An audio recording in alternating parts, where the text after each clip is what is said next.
Hi, I'm Neil of Team Teacher, teaching, living and raising a family in China. In this video, we're looking at ordinal numbers PowerPoint lesson. Let's check it out.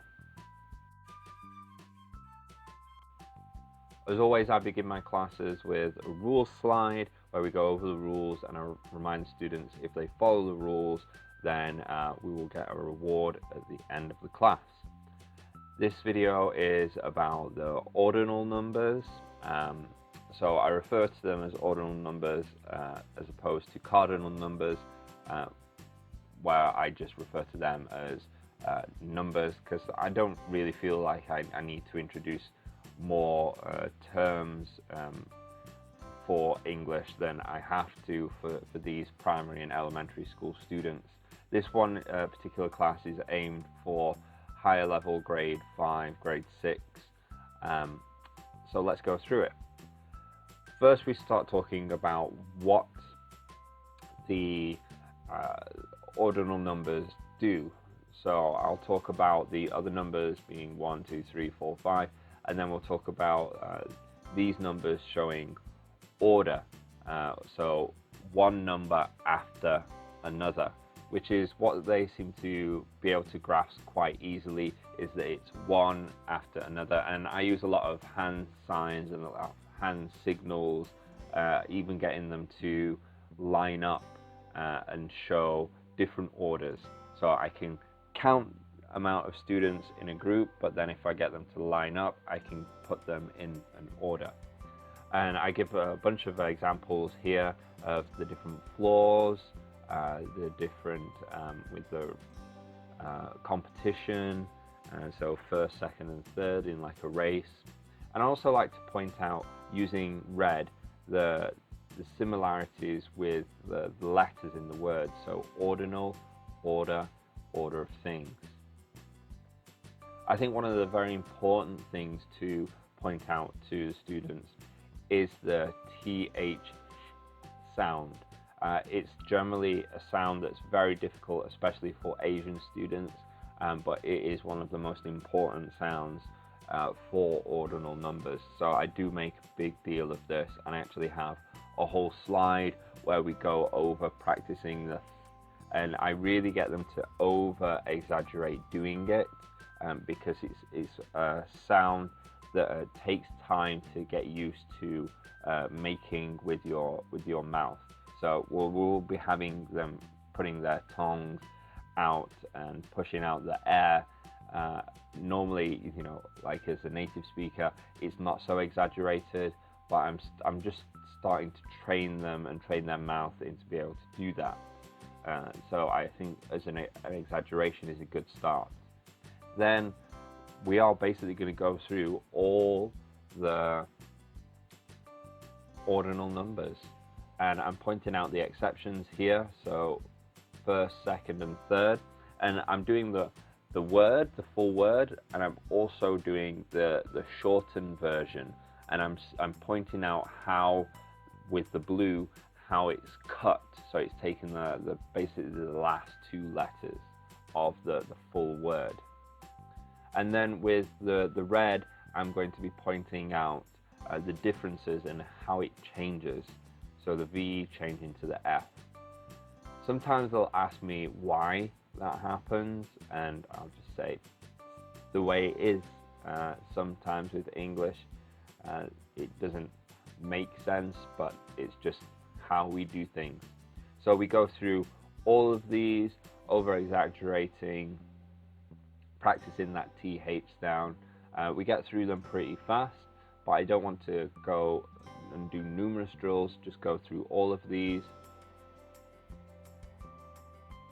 and then we'll go through to about 30-ish area. And then we've got this game that I pulled from a book.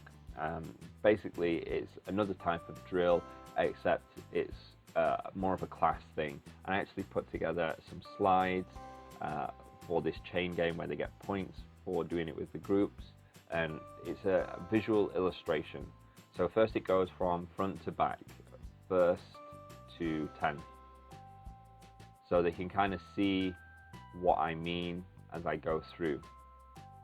And sometimes I'll just have them do that. We'll do a practice run with this one, but then when we go into round 2, when it's back to front, what we'll do is maybe I'll time them how fast they can get through all the ordinal numbers in their group, in their row, and I'll give them points on who can do it the fastest. So then, as we've gone through all of these different variations, I can say, well, of all these in that particular race, this group was first, this group was second, this group was third. So I'm just reinforcing that.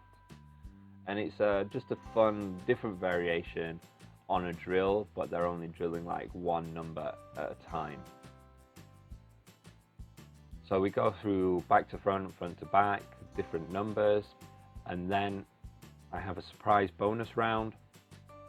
This one is going to be random, so they really have to pay attention. So I'm going to point, or sometimes I'll have a ball or an object that I throw, and then they go first, second, third, and I move it quickly between them.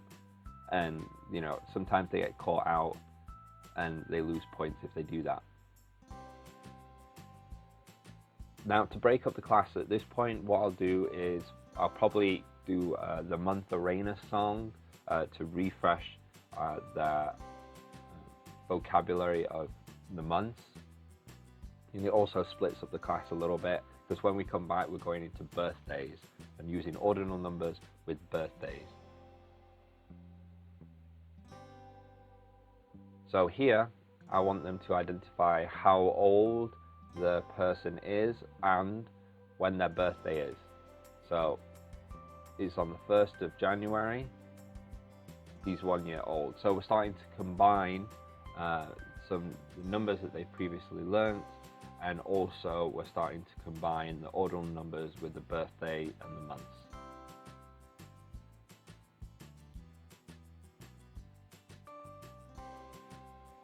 And after doing that birthdays, I will ask them when their birthday is, like the birthday month, so the 28th of January or something like that. And then we'll go into an ordinal race numbers game. So they should be familiar with the Chinese New Year story about the 12 racing animals. But we will watch The Great Race, and there's a great one by British Council, and I tell them that they have to remember the order of the animals. So which animal was the first, which animal was the second, etc. And you click on the numbers to put them in order of when they finish the race.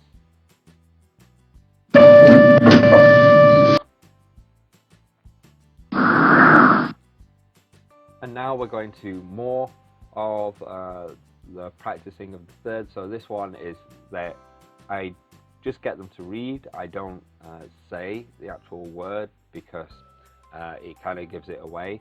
So they read and then they tell me the number. Third. And then we all repeat the word together after. So we go through all of these different ordinal numbers, questions, and then I can ask them what floor that they are on, in what classroom they're on, and also I can ask them what floor their house, their home is on, because most students here live in apartments and stuff like that. And that's just generally where we finish the class. We don't do much production in this class. If you want to do production, you can start getting them into groups and coming up with different ways of making ordinal numbers within their group. So talking about the tallest to the shortest. So who's the first in the class in maths or whatever, and they can present that to the class. I've done variations of that before, but that's something that you could try as well. Well, anyway, this is the end of the video. If you enjoyed that video, please consider liking and subscribing to our channel. And remember to check out the link below to download the PowerPoint lesson. Bye bye.